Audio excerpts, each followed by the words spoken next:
everyone. This is the second day All of Anderson, SFT and in Christian. Copenhagen, and today we're at the Alternative People's Climate Forum. So there'll be loads of speakers of different countries on climate change.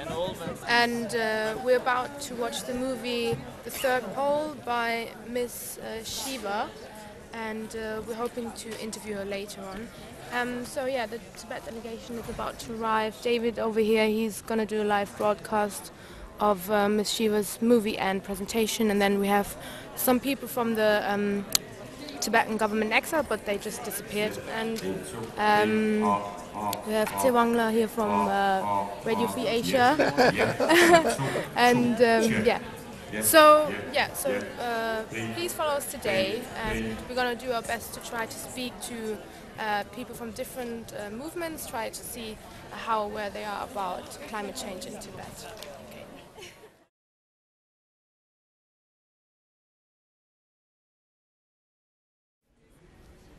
There are two places where this whole issue of China as the heart of the new non-sustainable production and its invasiveness into Tibet and in its attempt to invade into India. It just prevented a village road being built in Ladakh. I think there are two places where its illegitimate power will be contained. The first is at international fora like this, where quite clearly the right to be a polluter is not given.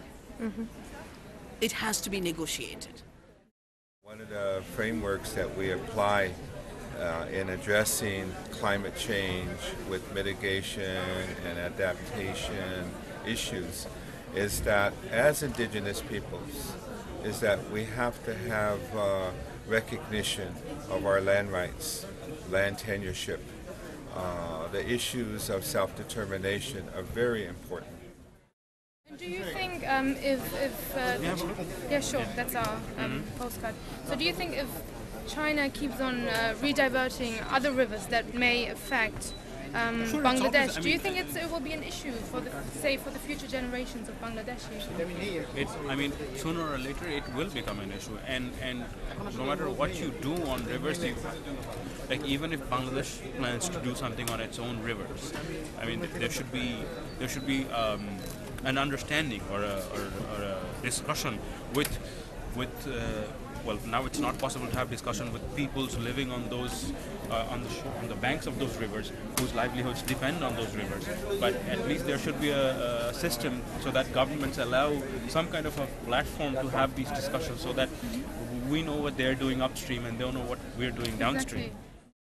There's a big issue with the water resources in Asia, because a lot of the rivers that are supplying fresh water to Southeast Asia or South Asia are actually originating in Tibet, but then the Chinese government is rediverting and damming a lot of those rivers, and actually billions of people downstream are affected when those rivers get polluted or rediverted.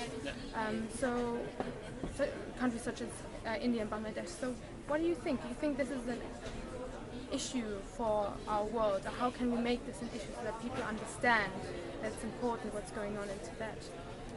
Yeah, I think it's a very big issue, because obviously water is itself becoming a big issue with the increasing sort of scarcity and problems with that.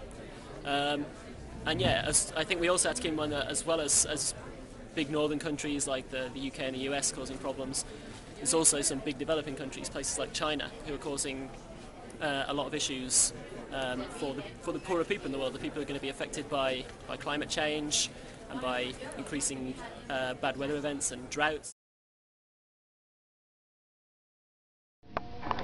It's Sunday the 13th of December, and we're back at the Chinese restaurant with members of the Tibet Third Pole team, and specifically we have the Students for Free Tibet members who are with us tonight, and we're just going to have a quick chat about what they've been doing since they've been here, and I believe Ashley, you're going to tell us how it all started. Oh my. Yes. We were supposed to arrive on Friday night about 9 o'clock. We didn't arrive till Saturday morning at 6 o'clock. So it was about 2 nights, 2 hours sleep for us.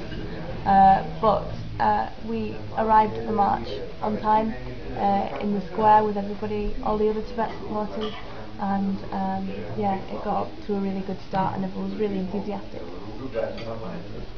Yeah, it was good meeting like the students for a Free Tibet from France and then from Germany as well, and just meeting in Parliament Square before the march, and then yeah, it was a really great experience to meet other Tibetans and people from the community who were interested.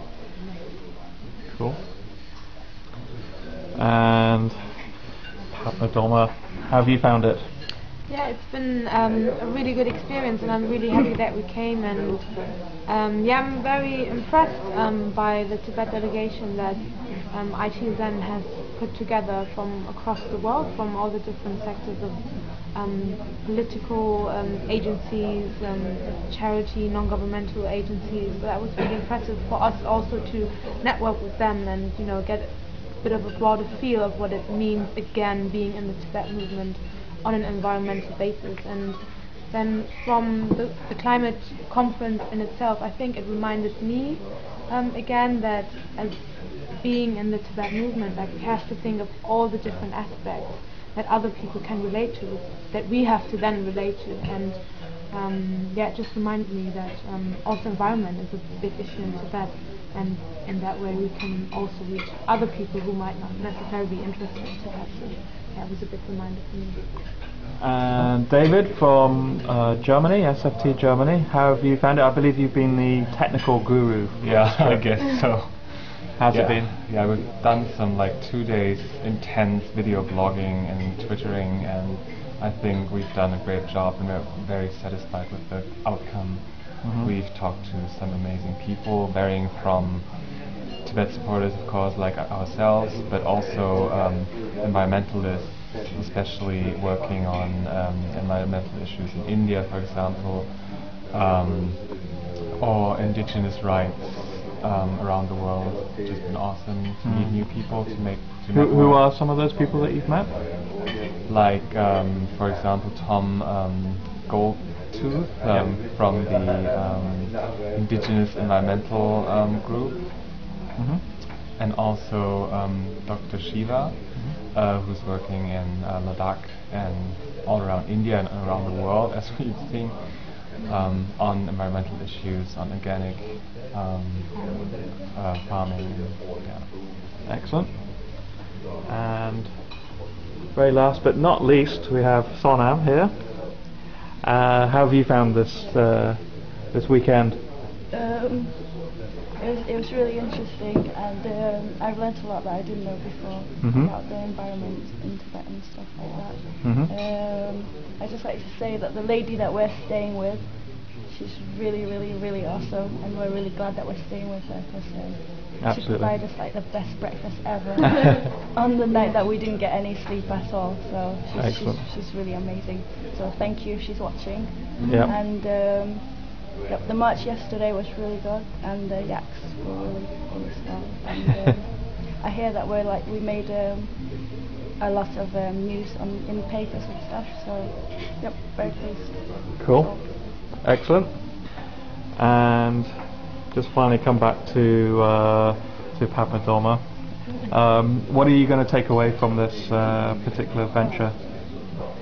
What we're going to take away? Well, we have some more profound expertise in video blogging that we didn't have before, and which is good. I've never done that thing before. I'm not saying it was highly professional, but it was very interesting. I think I'd like to do it again. And obviously I'm trying to encourage more of our members to do the same things or similar things, but then again also using the business cards that we collected at this climate change conference, trying to network again with more people and trying to engage in all the different aspects of activism in the Tibet movement. Excellent. Well, I hope to see you all again at COP16 in a year's time.